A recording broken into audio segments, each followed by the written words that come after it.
The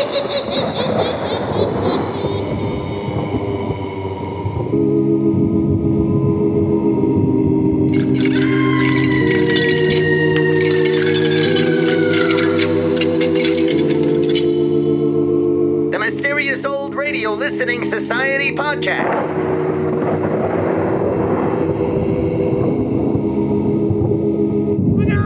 Welcome to the Mysterious Old Radio Listening Society, a podcast dedicated to suspense, crime, and horror stories from the golden age of radio. I'm Eric. I'm Tim. And I'm Joshua. We love mysterious old-time radio stories, but do they stand the test of time? Well, that's what we're here to find out. This week we are listening to The Case of Clarence Hogan, an episode of Up for Parole, a series we have not yet visited on this podcast. Up for Parole ran on CBS for a little less than a year in 1950, and episodes were based on true stories of prisoners who were, as the title says, up for parole. Each week, audiences got to hear a different prisoner tell their story and hope that it would be enough to free them from their sentence. Audiences could make up their own mind, and at the end of each show, they could compare their conclusions with the decision handed down by the parole board. Arnold Parole and Alan Sloan served as the show's writers. Pearl's previous credits included Bulldog Drummond, Grand Central Station, Inner Sanctum, The Big Story, and much more. Alan Sloan had also written for The Big Story. 2 years after Up for Parole, Sloan was blacklisted by CBS, but continued to write under the pseudonym Ellison Carroll. The show went without advertisers for its brief duration, sustained by CBS. As with a surprising number of shows, we don't know a lot about Up for Parole. Nonetheless, of the 39 episodes broadcast, 10 remain that we know of, including this one, The Case of Clarence Hogan, first broadcast May 12th, 1950. It's late at night, and a chill has set in. You're alone, and the only light you see is coming from an antique radio. Listen to the sounds coming from the speaker, listen to the music, and listen to the voices. State your name and prison number. Clarence Hogan, prison number SQ-201-37. Your age? 24. Charges on which you were convicted, Hogan? Cattle rustling and being an accessory to a murder. Sentence now being served. You want the original sentence or the one now? Both, if you will. First, I was sentenced 10 to 30 years. The case was appealed, and I got 5 to 10 years. That's what I'm serving now. All right, proceed. I served 3 years and 5 months so far, and now I'm up for parole.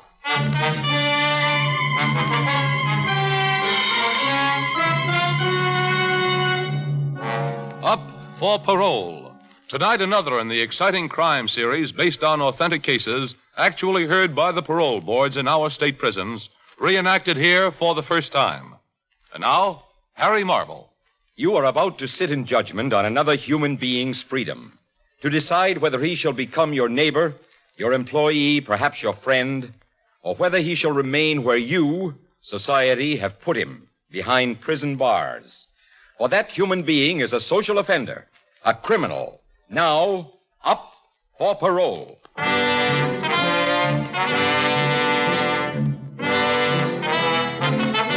The story you are about to hear was taken from the prison records of Clarence Hogan, prison number SQ-201-37, now pleading before the parole board and before you, Hogan, for his before freedom. you start your story, what do they call you? Hogan? Clarence Hogan. Don't they call you Rough-em-up Hogan? That's just ranch talk. That's because I know how to rope and tie and bust broncos. Couldn't be because you know how to rope and tie and bust men, could it? I told you why. Hogan, you hate this board, don't you? You hate this prison. You hate every human being on earth, don't you, Hogan? Except maybe yourself. I thought I was supposed to come before this board to make a statement. This board is interested in that statement, Hogan. What do you want me to say? When I asked you before what you were in prison for, you answered cattle rustling. It's quite an achievement, isn't it? There hasn't been a case of cattle rustling in this state in 20 years. You're proud of your handiwork. Is that what you're trying to tell this board? If I had to do it over again, I'd do it. Revenge, is that it? Striking back at the world for what the world did to you? According to you, people are pretty lousy, aren't they, Hogan? You said it, Mr. Chairman. I didn't. But you think it's true. Because of what was done to you in those first 17 years of your life, you think you've got a right to step on people, steal from them, be an accessory to a murder, anything. You don't let a guy alone, do you? Guy's got to turn himself inside out before you let him alone. You were an orphan, Hogan, weren't you? Brought up in the county orphan's home? There wasn't much to eat, was there?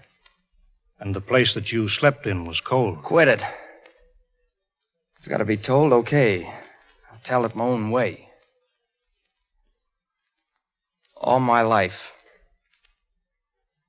my whole life, I had a number. I had a number when I was 2 months old. Now I'm SQ201-37. Then I was baby boy T317. Why they had me, my mother and father, I don't know, but they did. They left me at the county orphanage when I was 2 months old. And at the orphanage, you eat what they give you, you sleep in whatever kind of bed they give you, and you wear other kids' clothes. That's all you can remember. The years roll by, and then one day you wake up and you're 15. Paid us 10 cents a week, and in 15 years, I'd saved enough to buy a second-hand pair of jeans. The only thing worth anything at the orphanage was they had 2 horses. When I could, I rode. I learned everything there was to learn about horses, and I had that. Then Lynch came that day to pick out a son. Once a month, foster parents came to adopt us. Lynch came that month. Mr. Harry B. Lynch. All right, boys. Now line up. No fidgeting. Mr. Lynch has kindly come and is going to adopt one of you. Take you to his fine ranch in the valley. He's going to be a real father to one of you. He came walking down the line of us quiet, frightened kids with their hair combs, sweating, hoping to be picked. Hoping we'd get out of the home. Now, there's a fine boy, Mr. Lynch. Poor but honest parents who died. He's a very fine lad. Of course, Mr. Lynch, if you have something in mind. Like a general walking down in front of his troops. Or like a horse trainer in front of stallions. Looking at the mane, the withers, and at the teeth. Who's this? Tell Mr. Lynch your name. Clarence? Your manners, Clarence. Sir? Does he ride? One of my best, Mr. Lynch. What does he weigh? Clarence? 159, sir. Pretty big for 17. I'm 18, sir. He's a good, strong boy. Does he steal, drink, run after women? None of our boys are like that, sir. Okay.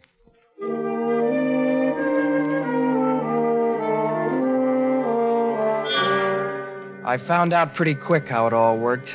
The county paid foster fathers $12 a month to take us off the county rolls. For that $12, we belonged to Harry B. Lynch. There were 5 of us, and we were his sons, all from the orphanage.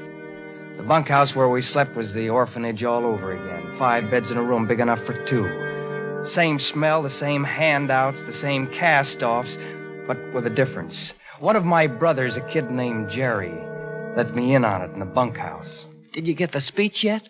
What speech? Didn't the old man give you the speech when he brought you over? Well, he didn't say a word to me the whole way over. He just sat in the car driving. He's saving it. Look, I've been 18 years in that orphanage. This don't bother me. Nothing bothers me. This is good. Yeah, that's what I thought. I'm here 2 years now. I lost 21 pounds. It's your own place. You work, don't you? You got your own time and no bed checking at night. He didn't make the speech to you, all right. Outside, Jerry. Yes, sir, Mr. Lynch. Hogan, I like my boys to stand up when I walk into the room. I'm sorry, sir. All right, stand up now. Yes, sir. There's 200 head of cattle on this ranch and 40 milk cows. There's a lot of land and a lot of fences. And I want them just so. I want everything just so. You'll get up at 4 and report to milking detail. Then you'll ride the range till 7 on fences. Then chow. The morning and afternoons will be watching the herd, helping out with the broncos if you can. You'll learn it. Evening chow is 5 o'clock. Bed is 8. You didn't say about lunch, Mr. Lynch. My hands work on 2 meals a day. I'm not getting $1 million from the county to take care of you. You know that. One more thing. No drinking, no swearing, no gambling. And as you've already heard, I'm sure, from these other no-good loafers around here, you'll address my daughter as ma'am. You'll only answer when spoken to. By her. I didn't know you had a daughter, sir. Don't you lie to me. That's all this bunkhouse talks about. Letty. Honestly, I didn't said even you'll know... talk to her only when spoken to. If we understand each other, Hogan, there'll be no trouble. Now get out on the ranch. We lost a half hour already.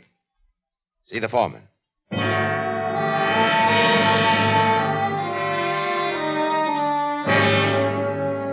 Well, I was stupid, gentlemen of the board. What do you mean, Hogan? You were stupid. Well, that first night after I came back to the bunkhouse tired, Jerry said to me, "You're going to stick it out. Ain't you going to run away?" I laughed at him. He tried to run away. All of them tried to run away. Why did you laugh? Because nothing Lynch said bothered me. The main thing was that I was out of that orphanage. Okay, it was hard work. Okay, you were treated like a dog, but still in all, it wasn't an orphanage. It was a home. And he was my father. Strict, sure, but I figured maybe he had his reasons. And there was another reason, wasn't there?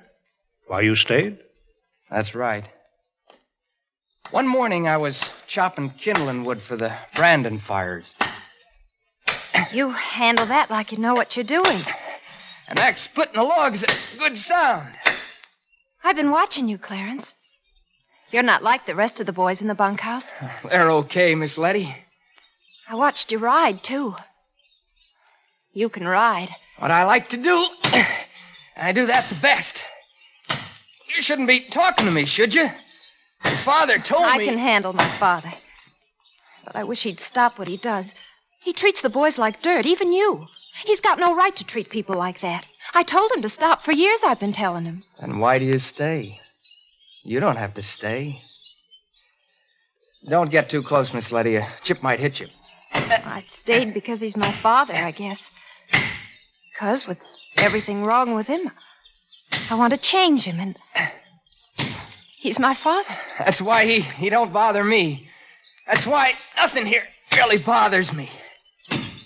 Clarence, you know the far ranch out past the wooded section? Sure.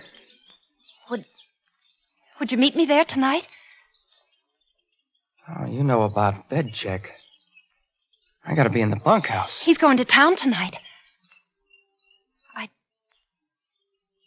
I'd like it if you would.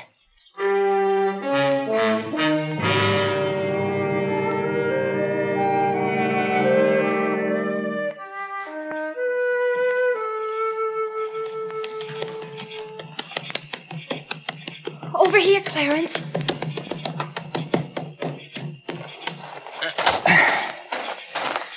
I shouldn't ought to be here. A night like this? Even out here, you don't see nights like this too often. That's what I was trying to tell you before. The work don't matter. You can ride. You can breathe. You can feel you're somebody, not a number. You're a funny kid. You're a pretty funny kid yourself. What are your plans, Clarence? I don't know. Make something out of things. Get a piece of land and a few head of cattle. Horses. Not a lot, but... That sound crazy? No. No, that sounds Do you hear that? That's his horse. Get out of here, Clarence. Get on your horse and beat it. I'm not going anywhere. I did it. I'll face it. I won't let you. You didn't see me if he asked you.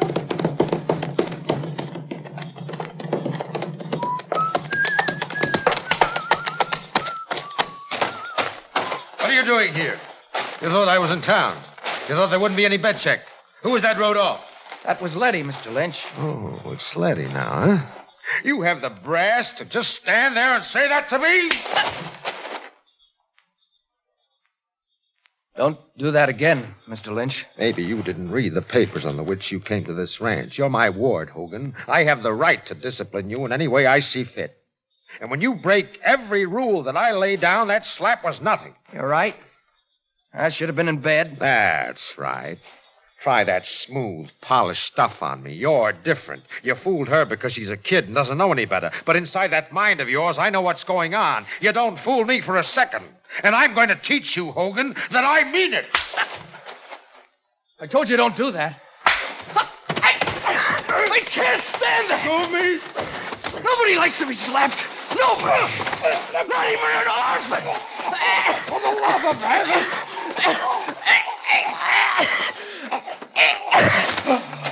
I could kill you, Mr. Lynch. Easy as that.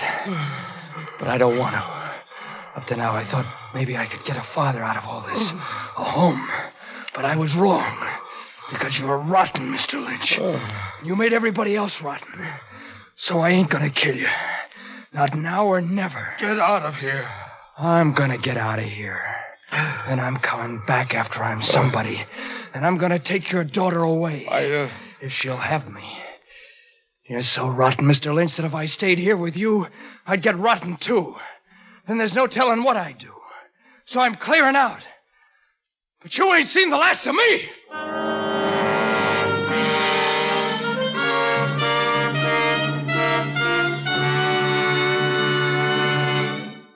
We will return to our file in just a moment. But first, today marks the 130th birthday of Florence Nightingale. The American Hospital Association and the United States Public Health Service are observing the anniversary by celebrating National Hospital Day.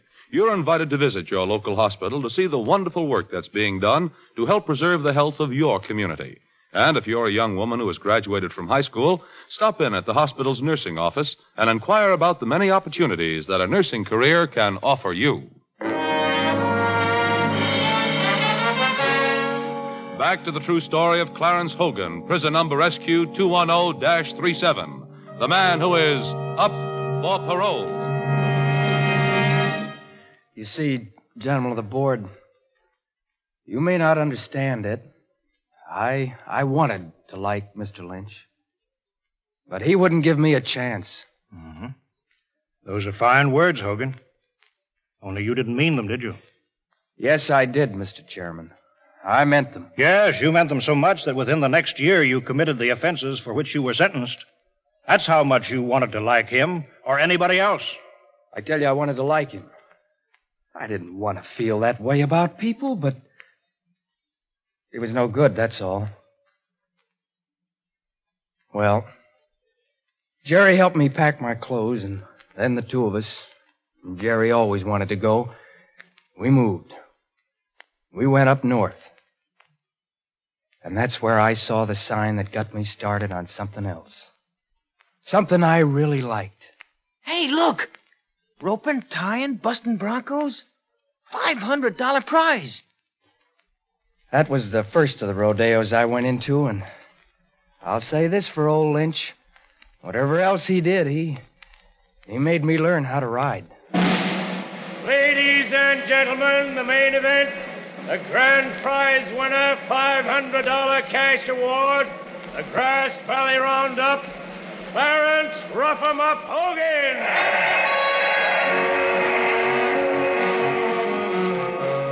We did great. California, Arizona, New Mexico, Wyoming. Riding, tying, busting, roping. I got famous. Kind of. Well known, anyhow. Girls would go after me. But all the time, I kept my mind on, well, Lynch and Letty. Especially Letty. When I went back there, it'd be in a car. A convertible, red, with a horn on it that he'd hear a half a mile away. And I wouldn't be no ranch hand. I'd be somebody. Somebody to make his eyes pop. Here it is, Clarence. Listen to this in the papers. Announcing the annual Ogden Rodeo. Special prize, the Walt Petrie Award for Best All-Round Rider in the show. Guess how much? Come on, Jerry, how much? $7,500. Let's see if we can get that $7,500.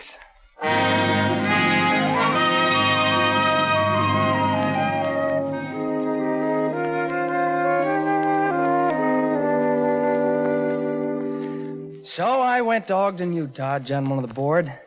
The biggest single rodeo in the West. Everybody was there. And you won it. That's right. I was riding, roping, and the rest, not for the money. I wanted that too, sure, but because this was the one thing that I was waiting for all my life. A chance to do what I could do the best. And a chance to use it to show Lynch he was wrong about me. And to be able to ask Letty to marry me. But I was a starry-eyed kid. I didn't know what lice people could be. You explain that? I'll be glad to. Well, Petrie was one of those big, nice, smiling guys. Walt Petrie, the fellow who sponsored the $7,500 prize, a promoter. He paid me off in $100 bills. You sure you don't want a guard, cowboy? It's an awful lot of money to be walking around with. Nope. I can take care of myself. Well, best luck, son. So, in Ogden, right there, first thing I did was plunk down $3,000 for a red convertible with a horn you could hear half a mile away. And Jerry and me started. What a day. Roads going as far as you could see, and us going 60, 65 to the ranch 2 miles south of Lynch's. Blowing the horn even when nobody was around just to hear it. And just like that, a car was parked across the road in front of us. And 2 guys walked out from behind some trees. All right, fellas, outside. Keep your hands on top of your heads. What's the idea? You ain't very bright, are you? Where's the money? Come on, hand it over. Hey, what is this? Yeah, here it is. All right, both of you. Over into those trees. Start walking. What? Ain't you even gonna leave us the car? How are we gonna get out of here? You got no place to go, so start walking. You dirty lice. Did you see who the other fellow was? No, who? I saw. The one who didn't talk, that phony handkerchief around his face. I could see him. Who? Walt Petrie. Big promotion man. Biggest prize in the West, $7,500. Give it out at the Rodeo. Get your name in the paper. Then take it away on a road with nobody around. Petrie and Lynch. They must be brothers or something.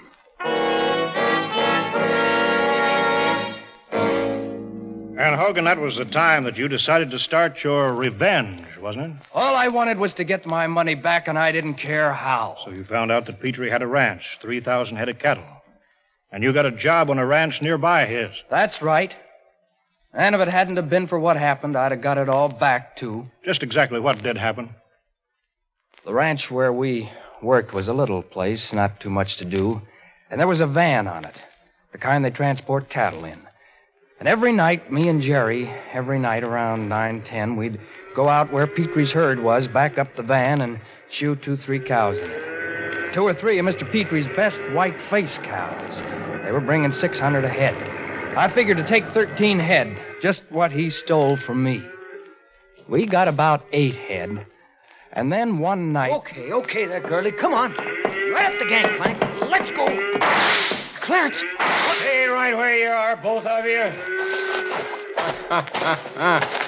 Well, in this day and age, cattle rustling, huh? I don't think taking back what belongs to me is cattle rustling, Petrie. I heard your story, Hogan. Tough how after you won the prize, somebody stuck you up, took it away from you.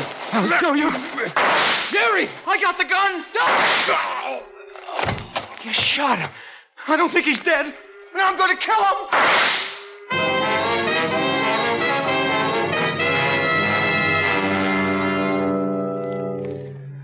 I didn't even try to get away, and I didn't let Jerry run. What was the point? A couple of Petrie's men were nearby, and they saw it anyhow. So we walked in and gave ourselves up to the sheriff. And the trial resulted in your conviction for rustling, being an accessory to the murder. Well, Jerry took a plea of guilty to manslaughter, and I was sentenced along with him. What put the finishing touches to it was Lynch. I didn't know Lynch was at the trial. It's not on the record. He was at the trial, all right. All I had to go on at the trial was my word that Petrie had stolen the money from me and he'd attacked us with a gun. Well, Lynch fixed it good. He testified all along I was a troublemaker. I was no good. I'd been after his daughter. I'd nearly killed him, and... Well, the judge gave me 10 to 30 years. You're a pretty bitter man, Hogan. What did you expect? Shall I be frank with you? I expected a lot more. You told this board when you first came before it that you want nothing from anybody. That you make your own way in the world. That people are rotten and selfish. All of them. All except Letty. Yet all along you've met other kinds of people. There was Jerry, and there was the judge in your case. You yourself said it. When the appeal was made on your sentence, he reduced it from 10 to 30 years to 5 to 10 years.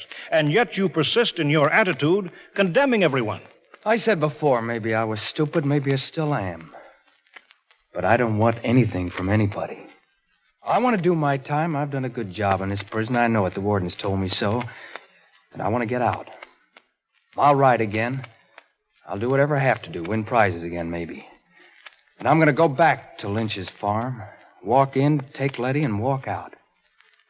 And there's nothing you can say or anybody else in the world that's going to change my mind. And do you think that with a statement like that, this board should grant you parole? Mr. Chairman, I don't want anything from anybody. All right, Hogan. We'll decide your case now.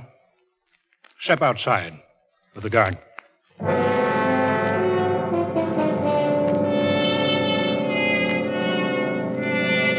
While Clarence Hogan waits and the parole board reviews his story, you too have a decision to make.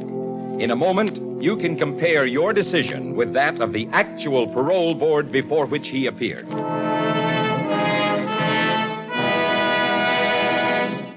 Triangle stories. You have found them by the dozens in the movies and in fiction. But tomorrow night, Gangbusters will bring you a triangle story that's a hair-raiser. It involves a manhunt across several southern states and ends up in Sunday school in the dead of night. The drama will be narrated by Tennessee's Commissioner of Safety and is called The Case of the Vicious Triangle.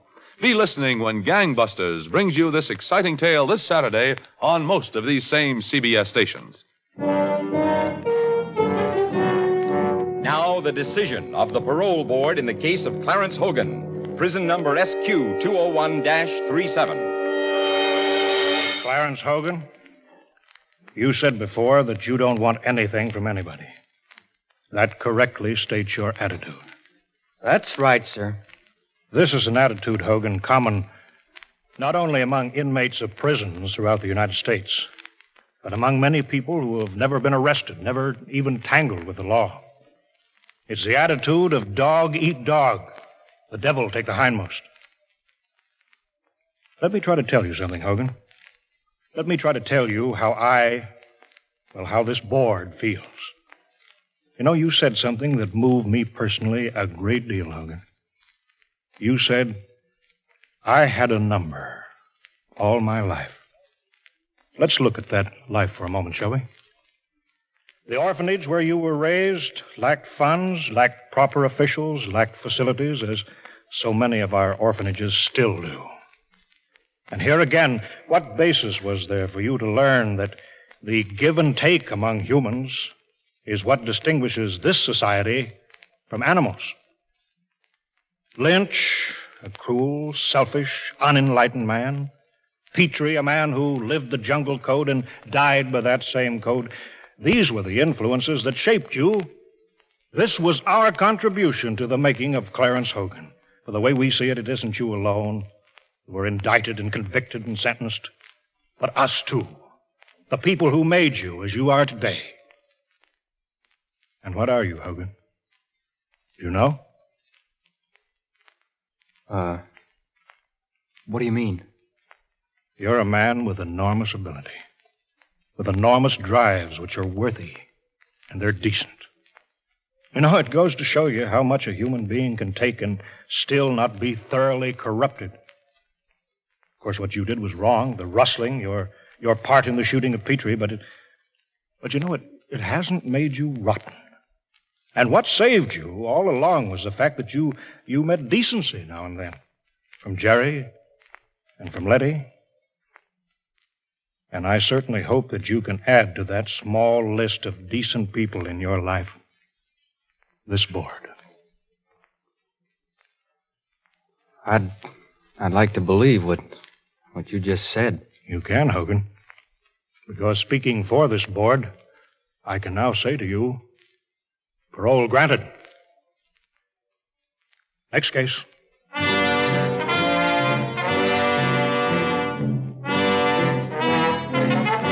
Today, Clarence Hogan is married to Letty Lynch, and he is now the foreman of a successful ranch in one of our western states. Yes, it's a fact that through the wisdom and understanding of the parole board, Clarence Hogan has been able to uproot the bitterness that had slowly become a part of him, and because he was given a second chance, like many thousands upon thousands of ex-convicts, he was able to adjust himself and become a useful, responsible citizen again. This story was presented in the interests of the men and women in our American prisons who someday may be up for parole.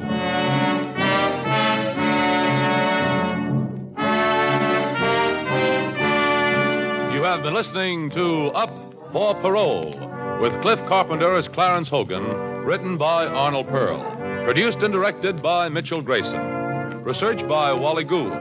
Music was under the direction of Harry Salter. Listen again at this same time next week when CBS will bring you the actual story of case number 247-350, Up for Parole. This is CBS, where you find adventure and glamour with Broadway is My Beat every Friday night, the Columbia Broadcasting System.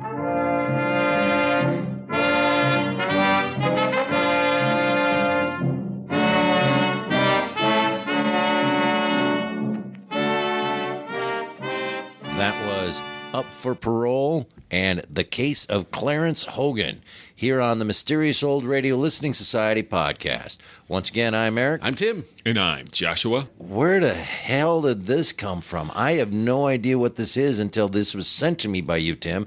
Never even heard of it. So the story behind how this got to be in our ears, as our listeners might know, I've been trying to make sure that when you go to our website and you click on the thing that pops down and says, what letter would you like to choose, so that you can see what all series we have listened to that start with that letter. Right. As of before this, we had 25 letters.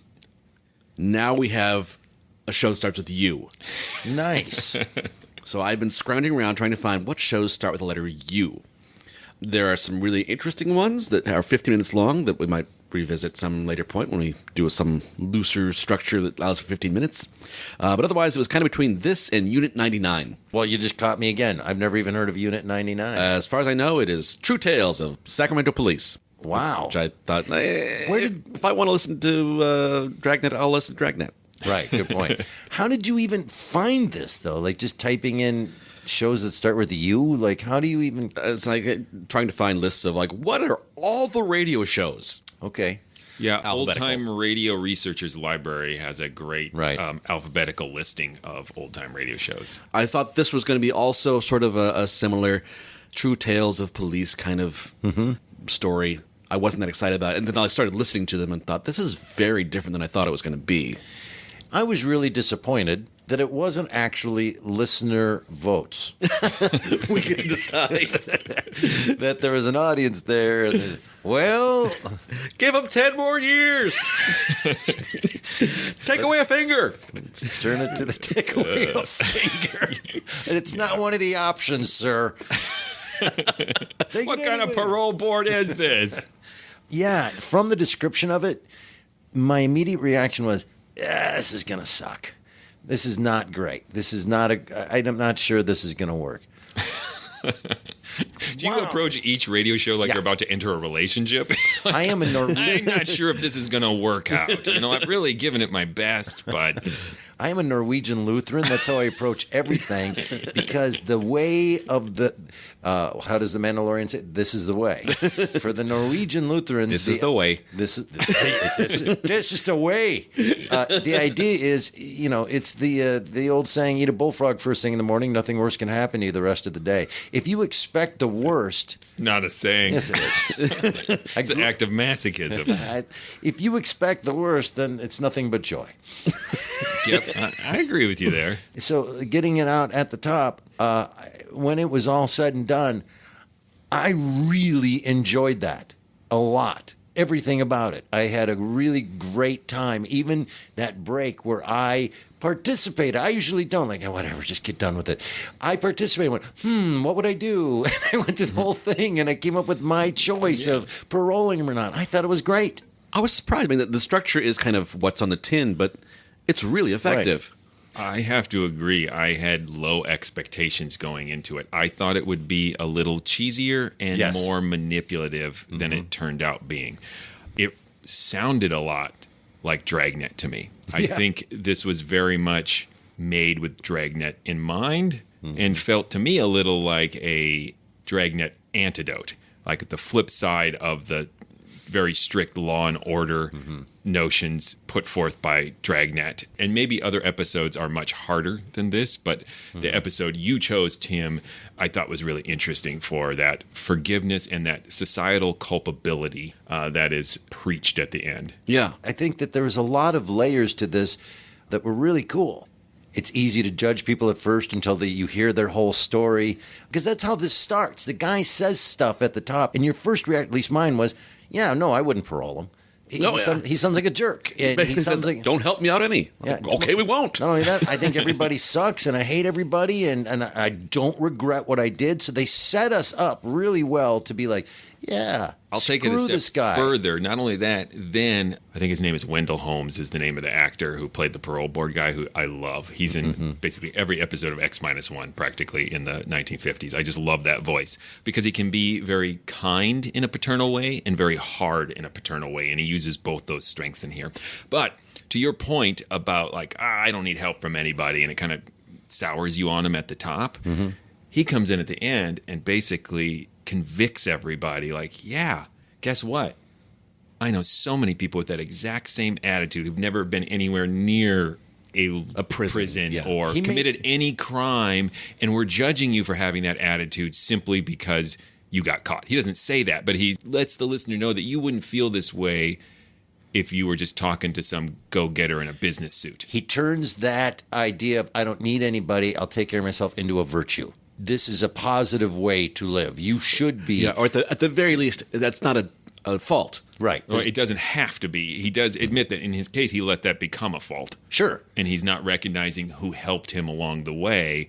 But I just think it's well written to sort of make you as the listener think about what your preconceived notions were throughout the entire drama. And that was more sophisticated than I expected from Up for Parole. Yeah. You decide. 1950. Their freedom is in your hands. Yeah. It stands the test of time because we're still fighting that concept of getting snippets of people and making judgments of them and who they are. And until we find out exactly how they live, exactly what their predicaments are, what their experiences are, then you can start to have empathy, right? And then you can say, oh, okay.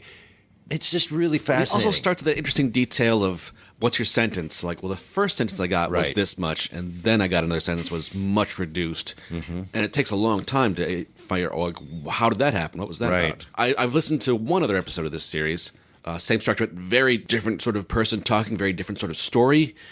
I'd be very curious to hear more. I don't know if it always comes back, paroled or not. It would seem like the show would be dumb if it was predictable. Yeah, I would assume they're always. But I jumped on this one just because the description said cattle rustling. Right. Yeah, and I love the story acknowledges that it's been 20 years since anyone is arrested for cattle wrestling. So it makes for a nice hook because even if you weren't really that concerned about the human drama here, you're like, I want to find out how this guy ended up cattle wrestling in 1950. Are you saying wrestling? cattle wrestling? Rustling. Okay, good. Because it's sounding No, like, people still wrestle cattle all the time. That's pretty illegal. Yeah. That's a whole thing I want to check half out. of YouTube is just people wrestling cattle, right? I don't know. I want that podcast. I'm going to be honest here and vulnerable and say I found that last speech of his really moving. Mm-hmm. I did too. And it might be, as Eric alluded to, a little the moment we live in where we are all judgment, no forgiveness. Yep. Culturally, we're at a height of that. Yeah. And what particularly almost brought a tear to my eye was that moment, and it's expertly delivered, is you know what you are? You're a man with enormous ability. And that idea. Like no one has ever said that to him. And at that moment, you felt that. I mean, like, no one ever says that to us, right? We're all... Yes. Right, yeah. But that wouldn't have the power it had if we hadn't been through this guy's whole dramatic life. Yeah. Mm-hmm. Going and shooting that guy's cattle, cruel. Stealing. He shot him. Yeah, he shot cows. I thought he was loading them into trucks and stealing them. No, that was the whole thing, is that he figured the amount of money he lost, the $7,500 he lost, was equivalent to 13 cattle. So he was going every night and getting about 3 a night, and then they got up to 8 before they got caught. And loading them into a van and drive out. There were gunshots. No, they were for sure it was shooting. Hopefully, Eric and I didn't hear this wrong. They were shooting cattle dead, and that's why they got caught, because they were out now looking for who was shooting their 3 cattle a night. I would swear he was stealing cattle, selling them for $600 a pop. Where was the gunshot sound I from? thought it was just pure revenge, just taking money out of his pocket. Maybe so. We don't know who's wrong. But No, I know who's right.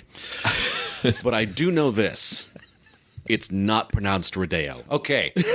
You open the door. Here we go. You ready? So, Rodeo comes up. And I'm going, oh, they're saying Rodeo. That's so weird. It's Rodeo. Wait a minute. Why are they pronouncing it? Hang with me on this. Because it's closer to the original Spanish. Well, I'm wondering this. Why are they pronouncing it like Copeland's masterpiece, classical, Copeland's Rodeo, right? Mm-hmm. And I always thought Copeland's Rodeo was pronounced that way because it was some word, rodeo. It meant something. I didn't know what it was. So I get online and I go, wait a minute here. Is Copeland's Rodeo about a rodeo? I know, right? I've listened to it a million times and now I'm just fine. Oh, yeah, it's about a rodeo. I never knew that. I thought rodeo meant something. Gets worse. Now I find out that rodeo was actually originally a ballet called... About rodeos? Yes. Wow. Called The Courting at Burnt Ranch. And I'm like, oh, I didn't know that either. I didn't know it was a ballet. And then they released the music to it, which got more popular than the actual ballet that didn't go anywhere, The Courting at Burnt Ranch.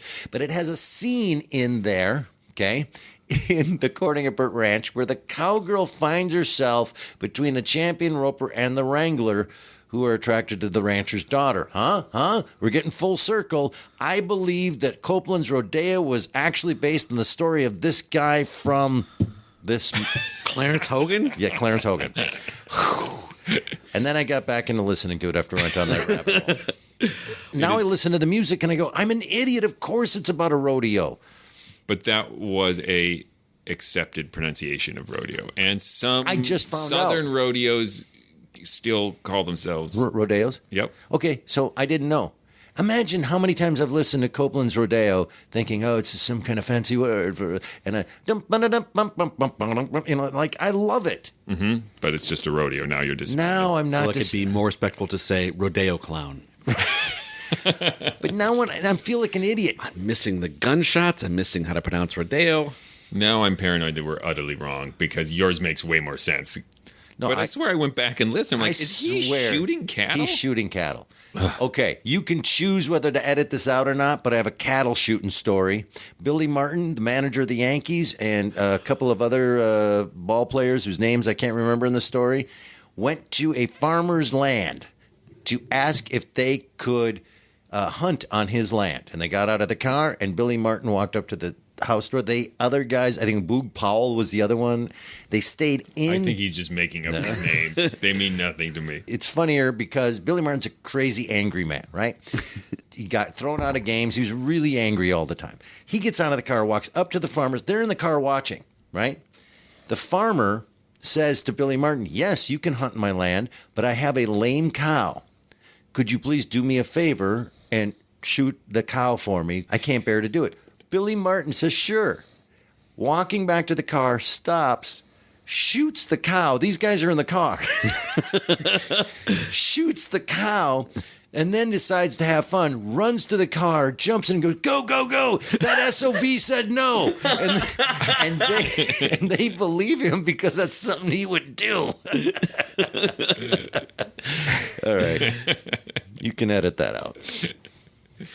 No, that's a great anecdote. Thanks. I love that story. I am impressed that you had a cow shooting anecdote. Yeah. Who doesn't? All right. Well, what other thoughts do we have on this? I thought it was great. I totally thought this was just checking the box of now I have a show that starts with you. And I really am interested to listen to more of the series. Well, at least 9 more. I was surprised at how complex a portrayal this was of this guy's life, honestly, because it started at the orphanage, and as much as I was enjoying the performances, I went, oh, here we go. It's going to be an over-the-top sort of sob story. Not to say that growing up in an orphanage isn't difficult. We just lost all our orphan listeners. But you know what I mean? I thought it was going to be a saccharine story. Yes. But as it develops, it gets more and more, I think, psychologically complex and real. For example, when he gets there and he's basically bought, he's purchased to work on this ranch, and the other kids hate it, but he's just happy to have a purpose. Yeah. And even when the rancher's daughter is like, I don't like the way my father treats people, he even admits, well, yeah, he's strict, but maybe he has a reason for it. Right. He's my father. He has no idea what a father is. This is what fathers do. Yeah. You just I get work to go for them. outside. Yeah. Yeah, I get to go outside, and the emotional attachment he developed at the orphanage with horses connects to it. It was not what I expected. And maybe I am so impressed because my expectations were really low. Welcome to being a Norwegian Lutheran. That's why we're always good. Everything's all right. I expected me to spontaneously combust this morning. If you start off every morning thinking at some point I'm going to spontaneously combust today, then every day's great. I don't know. This frog is delicious. This frog is delicious. Let me ask the question. Did you play along, and what did you vote? I played along, and I absolutely voted that I would parole him based on that he understood what was wrong and serving his penalty for it, and he was agreeing to that, and I didn't find him to be a threat to society and someone that is paid. So I voted before the break to parole him, so I was really happy for the ending. Did you play along? I was not playing of would I parole him. I was trying to think, would they parole him? And I thought they weren't going to. Oh. That was me too. I got sucked into trying to predict them, and I was with Tim because I thought they ended on such a belligerent note. And again, I'm thinking Dragnet. Right. Joe Friday would have hauled his ass to jail, and that would be that. The reason I didn't do it that way, trying to predict the radio show and playing along, is because at the top, they actually say, I'm going to paraphrase it, but they say, so you get to decide, would you want this guy living next to you? Yeah. They say that, and I went, all right, I'm in.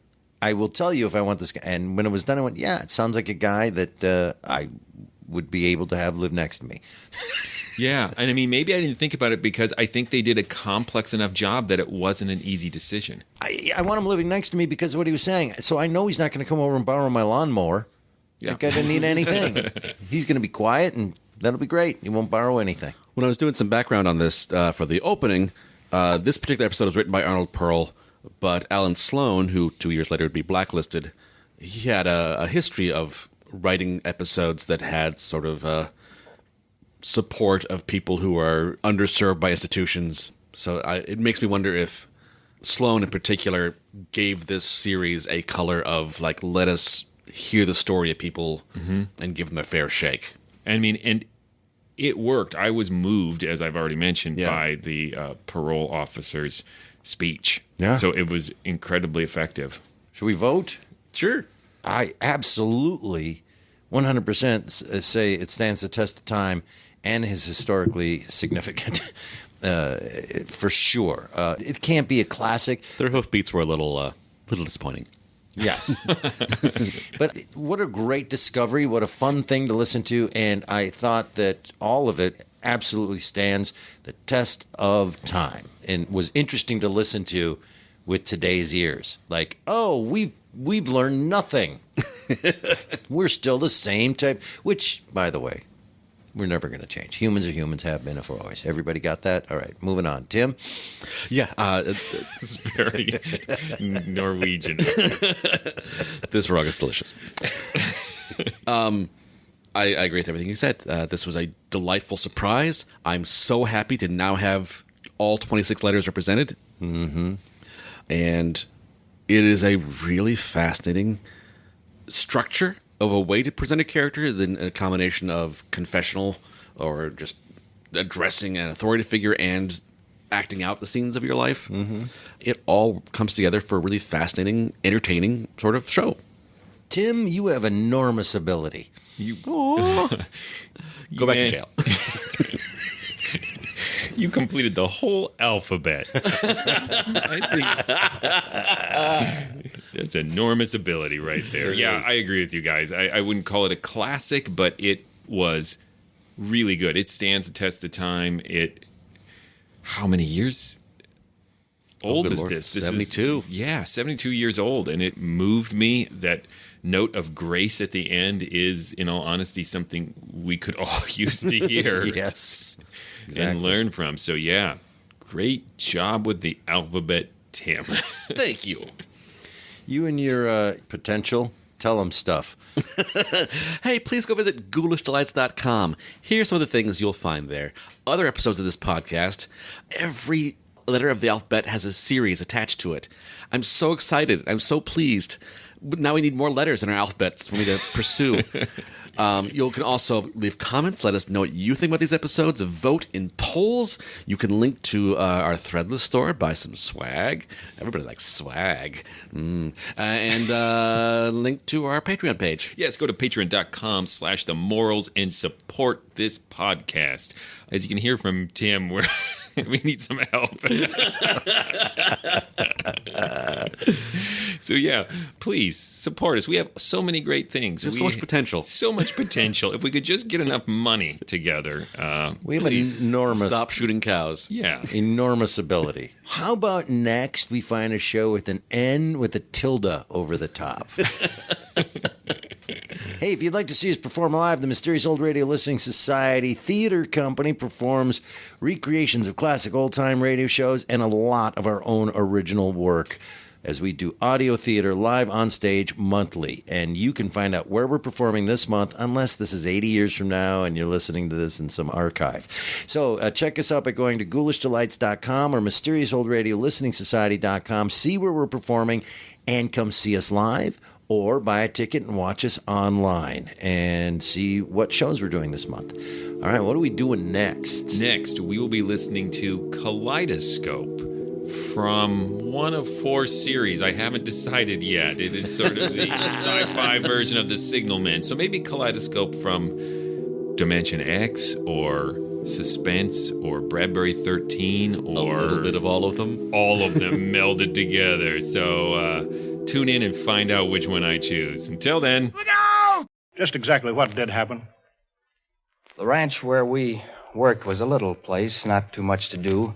And there was a van on it, the kind they transport cattle in.